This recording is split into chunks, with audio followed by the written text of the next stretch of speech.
Well, the NBA Finals are behind us, but I'm not ready to shelve the basketball talk just yet. We have a whole offseason to fill up, so let's kick it off with Dave Golikoff here to discuss whether or not the Pacers deserve their place as fifth best line in the books to win the East this year. So what do they need to do in this offseason to climb a little higher up that hill? First of all, I think the first step comes tomorrow night at the draft. They need offense, especially down low where Roy Hibbert was just a mess last year. Sure, they would have liked his answer about his player option for next season before this draft happened, but I feel like that's unlikely to come at this point. They've already informed him he'll see a diminished role, and I'm sure they're likely hoping that he opts out. With the situation and the team's needs, Larry Bird's comments of late, I think they're looking for Frank Kaminsky tomorrow night to replace Hibbert, or at least platoon with him as he's still left at 11. Well, yeah, the Pacers definitely need help, and they need instantaneous help. Remember, we're talking about this team and their chances to win the conference. So a couple of years ago, they were up there, but a lot of things have happened to their roster that has diminished, so to speak. You obviously lost Lance Stevenson. Hibbert's fallen off. Paul George, recovering from the injury. They're going to lose Scola, Copeland, C.J. Watson, Stuckey.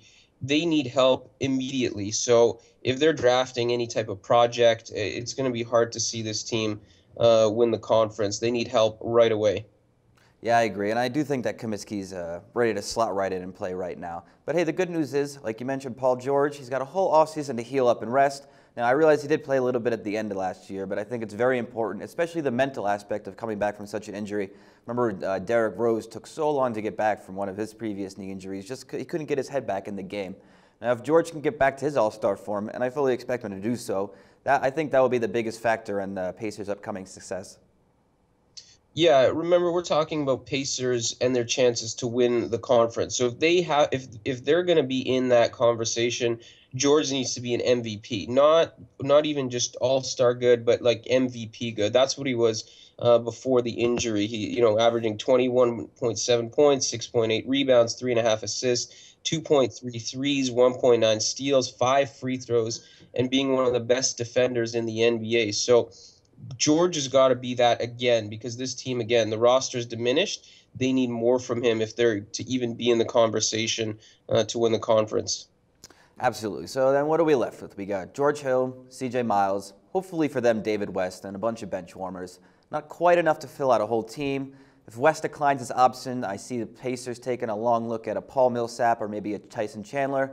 Both those guys are real physical, and they bring that physicality which the Pacers really appreciate so much and which they might lose with the possible exit of Hibbert. What kind of free agents do you see them looking at in this offseason? Well, Roy Hibbert is not opting out unless somebody slips Molly in his drinks. But I think that really it's going to be a tough situation for the Pacers to be in the running for the Eastern Conference title next year. They don't have a ton of cap space. Hibbert is a big albatross on this team. West is probably back, and he's fading. He's getting up there. Still a solid player. They need to replenish the roster, and they don't really have the money to do it. I don't see this team being much better than maybe 6th, 7th, 8th in the East. And even if George is fantastic, they need Hibbert to revert to the Hibbert of old. They need George to be an MVP. They need to hit a home run in the draft tomorrow, and they need to somehow fill out the bench. So if those things all happen, then I'll gladly bet them or consider betting them to win the conference. But as of right now, I'm very skeptical of this team. All right, Dave, I could see that 6 or 7, but I think 5 is a pretty fair assessment for where the Pacers are right now. Between the draft, Hibbert's decision could move them up or down in my head, but for right now, I think 5 is okay. Dave, I want to thank you for coming on to talk some basketball with us. And remember, we'll be covering the offseason all summer long, so be sure to keep it right here at sbrvideo.com.